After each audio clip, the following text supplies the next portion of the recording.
एक यूट्यूबर और एक लॉर्ड। मतलब बाकियों की तरह मैं भी इन दोनों के वजह से स्पेशली फर्स्ट एपिसोड देखा। बाकियों से मतलब इसका रीजन बस यही है, इस यूट्यूबर का ऑडियंस एंगेजमेंट टॉप नॉच है। नंबर्स की अगर बात किया जाए तो सब्सक्राइबर करीबन 6 मिलियन है और हर एक वीडियो में कम से कम 3 से 5 मिलियन व्यूज आते हैं, जो कि एक बहुत ही ह्यूज नंबर होता है। अब आता है लॉर्ड। अब सबको पता है कि ये कौन है, किस लिए इसको लॉर्ड बोला जाता है, फिर भी मैं एक बार दिखाना चाहता हूँ क्योंकि आज का वीडियो का टॉपिक यही दोनों है, इसीलिए अपने घर वालों को बोल रखा है कि मैं चाहे 1 लाख रुपए महीना कमाऊं या 10 लाख रुपए महीना कमाऊं या 5 लाख रुपए, पहले मैं अपनी कमाई से उन गरीब बच्चों का पेट पालूंगा, चाहे मैं एक टाइम का ही पालूं। संस्था खोलना चाहता हूं कि जहां पे पूरी दिल्ली के लोग खाना खाने आए गरीबों के लिए, चाहे मैं 24 घंटे जो मैं अपनी कमाई करता हूँ पहले मैं उनका सोचता हूँ, उसके बाद 2 रुपए बचते हैं 4 रुपए बचते हैं वो मेरे हैं, उसमें से मैं अपना खर्चा करता हूँ। कोई न्यूज़ रिपोर्टर अगर ये देख रहा हो तो आई थिंक पता चल ही गया होगा कि लोग इसको इतना क्यों प्यार करते हैं। नहीं आई मीन जिस तरीके से न्यूज़ में इसको दिखाया जा रहा है कि कौन सा पागल भोसड़ी है इसको घर में लेके आ गया है, तो हाँ। अब इन दोनों में से पहले आता है फुकरा, जो कि थोड़ा एक्साइटेड रहता है। अब उसके लिए वो एक प्लेटफॉर्म नया है और सामने हमारे भाई हैं। अब उसके जगह कोई भी नॉर्मल इंसान या तो नर्वस होगा या तो एक्साइटेड ही होगा। बड़ा फुकरा इतना भी कुछ नहीं किया था। यहाँ पे मेरे को एक चीज़ बहुत ही ज़्यादा अजीब लगा, तुम लोगों को भी लगा होगा शायद। कोई इंसान तुम्हारे साथ हंस खेल के बात कर रहा है और तुम कहो कि हाँ ठीक है सही है, फादर क्यों बच रहे हैं, उनको भी यूट्यूबर बना दो ना। मतलब किस बात के लिए इतना टांग खिंचाई फ्रैंक दिखाने का कोशिश होता है पता नहीं। चलो फिर भी मान लिया कि सामने वाला ज़िंदगी में उड़ाने के साथ साथ बहुत कुछ उखाड़े भी हैं, पर जब वो रिपोर्टर बोलने लगा कि अपना ये हवा थोड़ा कम दिखाओ, ये नकली हवा है तुम, आई मीन क्या ही मतलब, तो वो तुमको गाली दिया ना, तो तुमको डिसरेस्पेक्ट किया ना, तो तुमसे गंदे तरीके से बात, उल्टा आप सर करके बात कर रहे थे वो, और तुम उस पर अपना रौब जमा रहे हो और वो भी रूडली फुल एरोगेंस के साथ। तो ये एसी में बैठ के जो ये बूढ़े लोग बोलते हैं ना अपने पोजीशन पे गांड टिका के, यहाँ ये पूरा जनरेशन ही चूतिया है, ऐसा बिल्कुल भी नहीं है। गांड में गूदा रखता है कि चूतिया चीज को चूतिया बोलने का और अच्छा चीज को अच्छा बोलने का। ये नहीं कि हर किसी को झाड़ पे चढ़ा के बोलते हैं ओ क्या स्टाइल है, क्या बाल है, ये तो 50 साल तक बॉलीवुड में रहेगा, राज करेगा। नहीं करते हैं आजकल के टाइम पे ये सब। सनी लियोनी जिसके एक्सपीरियंसेस काफ़ी दूर दूर तक है, आई मीन बिग बॉस के जज होने के लिए सही है। क्या मैं आके खुद को देवी महान सो कॉल्ड हम्बल दिखाती है, लेकिन फिर भी कोई मूवी ऑफर नहीं करता रियलिटी शो छोड़ के।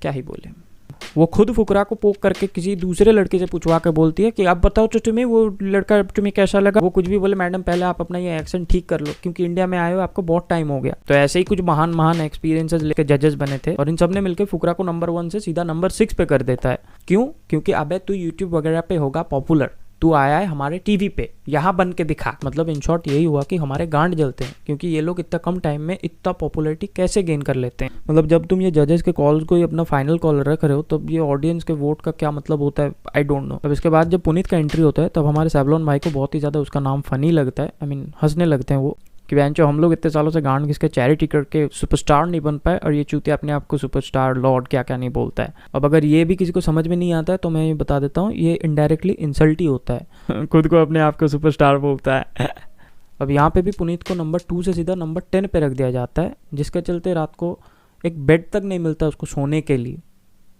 एक्चुअली पुनीत जब वही अपने बकचोदी स्टाइल में एंट्री लिया था तब ये सो कॉल्ड जजेस को लगा था कि कहाँ से किसको उठा के लेके आ गए, एक ही चीज़ को रिपीट में बोले जा, मतलब देख के ऐसा ही लग रहा था सब। अब इससे एक चीज़ ज़रूर प्रूव होता है कि खुद को अपने आप को बड़ा महान दिखाने के चक्कर में अगर सामने वाला थोड़ा गरीब दिखे ना तो उसको हर कोई भिखारी समझ लेता है। और एक्चुअली पूरे घर में वही हुआ, सब ये घर वाले अपने आप को क्या टाटा बिरला के पोता पोती समझने लग गए थे पता नहीं, जिसके चलते सबको लगा कि ची कौन से जानवर को घर में भेज दिया। और इन सब में से अगर किसी को सबसे ज़्यादा प्रॉब्लम हुआ है तो ये पूजा भट्ट। मैं अपने ज़िंदगी में इसका नाम बस एक आर्टिकल में ही सुना था जहाँ इनके पिताजी इनसे ही शादी करना चाहते थे अगर ये उनके बेटी ना होते तो। मतलब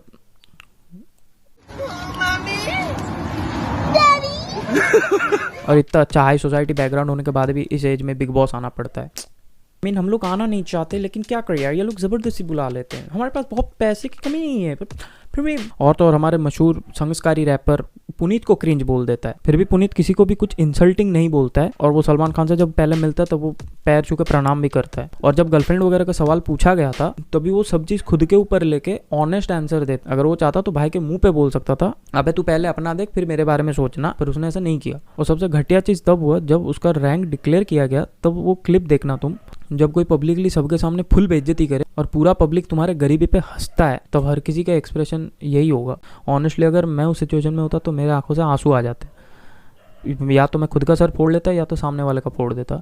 मतलब तुम किसी के लाचारी पे हंस रहे हो और वो भी खुद ही छीन के। अब मैं ये भी नहीं बोल रहा कि सिंपैथी दिखा के उसके गांड पे चुम्बन कर लो, आई मीन न्यूट्रल भी रह सकते हो तुम, पर हाँ किसी खराब मोमेंट पे हंसने से वो कूल बिल्कुल भी नहीं दिखता। क्योंकि ये चीज़ वहाँ पे कंफर्म है, या तो बिग बॉस तुमको धोएंगे या तो सैवलॉन भाई आके, और उसके ऊपर तुम कुछ भी नहीं बोल सकते उनको, क्योंकि साले तू मेरे ही शो में आके मेरे को ही सुनाएगा। ऊपर से वो ट्रेडिशनल सपोर्ट हटके अब पूरा क्रिएटर्स पे जब आ जाता है तो अब गांड तो जलेगी ही। इसलिए इस बार बिग बॉस ने ले लिया पुनीत के हर बातों को पर्सनल, मतलब मेरे ही घर में रह के भोसड़ी का तू मेरा ही पोल खोल देगा। इसलिए इनडायरेक्टली घर वालों से बोल दिया कि तुम लोग जाओ वोट करके उसको निकाल दो, जो कि बहुत ही फुद्दू चीज़ है। बिकॉज इससे पहले तुम अगर देखोगे और भी बहुत कांडी इंसान आए थे और बहुत सारे कांड करके गए, पर हाँ कोई शो में आकर शो का पोल इस तरीके से नहीं खोला है, जो कि ज़रूरी था।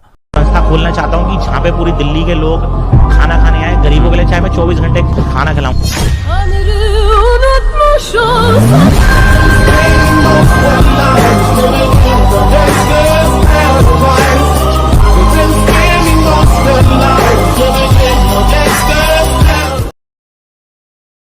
कि मतलब एनर्जी डाउन, एनर्जी वैसे भी नहीं है यार, कल थके हुए हैं, कल 2-3 थके दिन वैसे से थके हुए हैं। हाँ, नींद ठीक से हुई नहीं नींद ठीक से नहीं हुई है, ऊपर से ये सारे तमाशे। ये